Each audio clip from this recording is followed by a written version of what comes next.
That feeling you have right now, that something big is coming, that the ground beneath the world is about to shift, that is not paranoia. Carl Jung had a name for what you are sensing. He called it enantiodromia, and it means one thing. Things are about to flip. Not slowly, not gradually, overnight.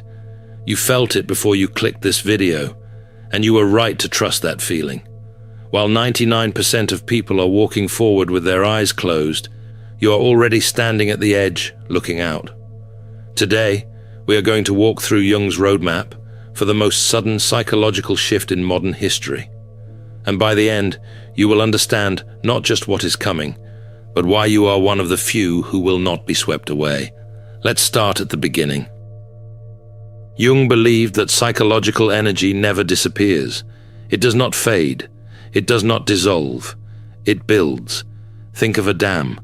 On one side, you have the surface of a river, calm and moving slowly. On the other side, the pressure of everything that has been held back for years, decades even. The dam looks solid. Everyone who walks past it says the same thing. It's fine. It's always been fine. But the water keeps rising.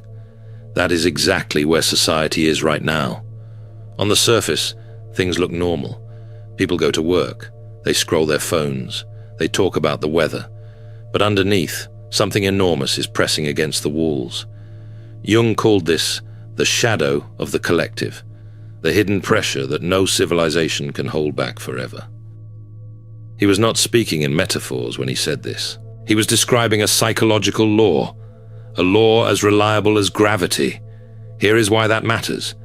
Because when a dam breaks, it does not warn you. There is no announcement, no slow trickle that gives you time to move to higher ground. Dams hold, and then they do not. And in the seconds after the break, the people standing closest to the wall are the ones who never imagined it could give way. The ones who pointed to its strength as proof that nothing would ever change. That is not a story about water. That is a story about what is happening in the psychology of this civilization right now. Jung did not just identify the pattern, he documented the warning signs that appear right before the dam breaks. The first sign is extreme polarization, not disagreement, not debate, but the complete inability of two sides to even hear each other. When groups stop speaking to one another and start speaking only at each other, that is not a political problem. According to Jung, it is a psychological symptom.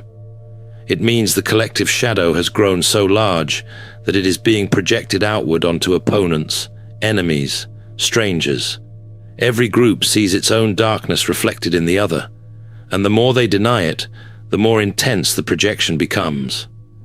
The second sign is a widespread loss of meaning. When people stop believing in shared stories, shared values, or a shared future, something dangerous fills that empty space. Jung observed this in pre-war Europe. He saw populations who had stopped believing in the old structures but had not yet found new ones to replace them. That gap, that hollow, space between the death of one meaning and the birth of another is exactly when the snap becomes most likely.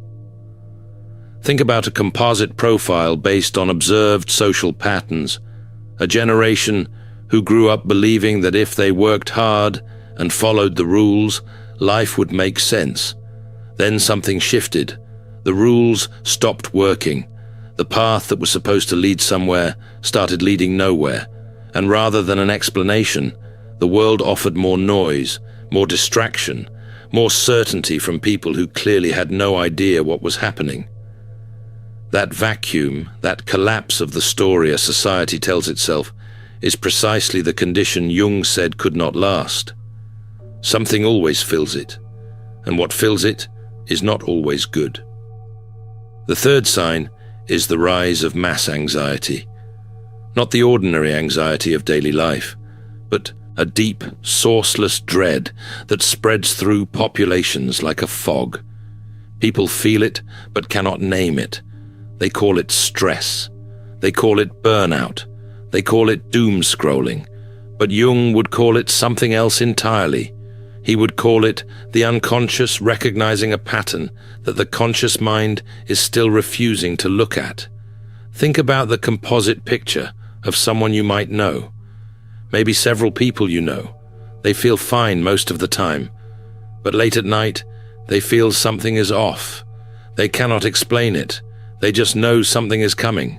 That is not anxiety. That is perception. And Jung spent his career arguing that perception of this kind deserves to be taken seriously, not medicated away. And these three signs are not theoretical. They are measurable. Researchers who study collective behavior have documented each of them in civilizations right before their major turning points. In the years leading up to the French Revolution, historians note the same pattern: extreme factional thinking, a hollowing out of shared cultural meaning, and a spreading sourceless anxiety among the general population. People knew something was wrong. They just did not have the language to describe it, not unlike the language many people are using today. Something is off. I just feel like things can't keep going like this. I don't know. It just feels wrong. Jung would say, pay attention to that feeling. That is not weakness. That is the psyche doing exactly what it was designed to do. Pattern recognition operating at the level of the unconscious, before the conscious mind has caught up. Now let's talk about what actually happens when the dam breaks. Jung called it enantiodromia. The word comes from ancient Greek, and it means the tendency of things to transform into their opposites.